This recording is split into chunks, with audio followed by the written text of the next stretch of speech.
मी बरेचसे विठाबाई मारुती गोगावले ईश्वर साक्ष शपथ घेतो की मी महाराष्ट्र राज्याच्या मंत्री म्हणून माझी कामे निष्ठापूर्वक व सद्विवेक बुद्धीने पार पाडेन।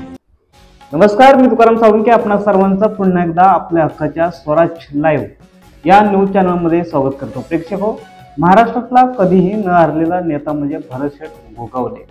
महाड, पोलादपूर, माणगावचे लोकप्रिय लोकनेते श्री भरतशेठ गोगावले यांनी काल महाराष्ट्राच्या कॅबिनेट मंत्रिपदाची शपथ घेतली आहे आणि आपल्या शेरपेचात मानाचा तुरा खवला आहे। भरतशेठ गोगावले यांनी आपल्या राजकारणाची सुरुवात गावच्या सरपंच पदापासून केली। आई कुलस्वामिनीला स्मरून भरतशेठ गोगावले यांनी जीवन नावाच्या प्रवासाला घेर टाकायला सुरुवात केली। 1992 साली महाड पंचायत समितीवर अपक्ष म्हणून निवडून येऊन त्यांनी आपल्या कारकिर्दीला सुरुवात केली। त्यानंतर बिरवाडी वाळण मतदारसंघातून रायगड जिल्हा परिषदेवर त्यांनी कारकीर्द गाजवली। रायगड जिल्हा परिषदेमध्ये अर्थ व बांधकाम विभागाचे सभापती म्हणून त्यांनी सक्षमपणे काम पाहिले। त्यांनी रायगड जिल्हा परिषदेमध्ये सादर केलेला अर्थसंकल्प सुद्धा गाजला होता। त्यानंतर 2009 हे साल भरतशेठ गोगावले यांच्या जीवनाला कलाटणी देणारे ठरले। मातोश्रीवरून हिंदुहृदय सम्राट शिवसेना प्रमुख बाळासाहेब ठाकरे यांनी गोगावले यांना महाड विधानसभेचे शिवसेनेकडून तिकीट दिले आणि त्याच घडला श्री भरतशेठ गोगावले हे 2009 मध्ये विधानसभेवर निवडून गेले। त्यानंतर त्यांनी अजिबात मागे वळून पाहिले नाही। 2014 मध्ये पुन्हा एकदा आमदार म्हणून त्यांनी महाडचे प्रतिनिधित्व केले। 2019 मध्ये त्यांनी आमदारकीची हॅट्रिक केली। योगायोग म्हणजे 2014 व 2019 सालचे त्यांचे मताधिक्य 21,000 इतके सेम टू सेम होते।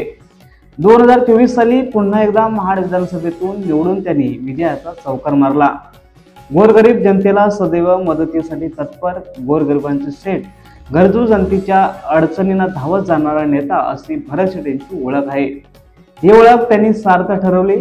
महाड तालुक्यातील पिंपळवडी या गावातून पुढे आलेल्या सामान्य शेतकऱ्याचा मुलगा एक एक पायरी चढत चढत आज महाराष्ट्र राज्याचा कॅबिनेट मंत्री झाला। याचा आनंद सर्व महाडच्या जनतेला झाला आहे। भरतशेठ यांच्या माध्यमातून भरपूर विकास कामे होवोत आणि महाड, पोलादपूर व माणगावची प्रगती हो अशी प्रार्थना भरतशेठ गोगावले समर्थक करत आहेत। भरतशेठ गोगावले यांना कोर्टवरून सोशल मीडियावरती ट्रोल करण्यात आले होते, मात्र भरतशेठ यांनी चौकार मारून ट्रोल करणाऱ्यांचे तोंड कायमचे बंद करून टाकले। त्यामध्ये राष्ट्रवादीचे अजित पवार यांनी सुद्धा ट्रोल केले होते।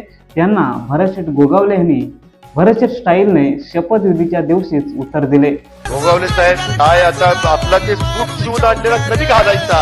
गोगावले साहेबांचा शपथविधी असेल, कुठेही मी दुनियेत असलो तरी शपथविधीला जाणार।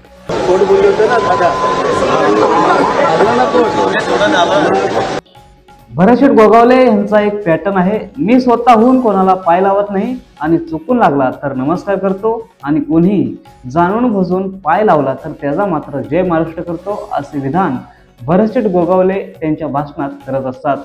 माननीय मंत्री महोदय भरतशेठ गोगावले यांना साप्ताहिक स्वरादर्शन आणि स्वराज लाईव्ह न्यूज चॅनलचा सप्रेम जय महाराष्ट्र। हे विश्लेषण आपणास कसे वाटले? आवडल्यास खाली कमेंट करायला विसरू नका, शेअर करायला विसरू नका आणि चॅनलला सबस्क्राईब करायला विसरू नका। धन्यवाद।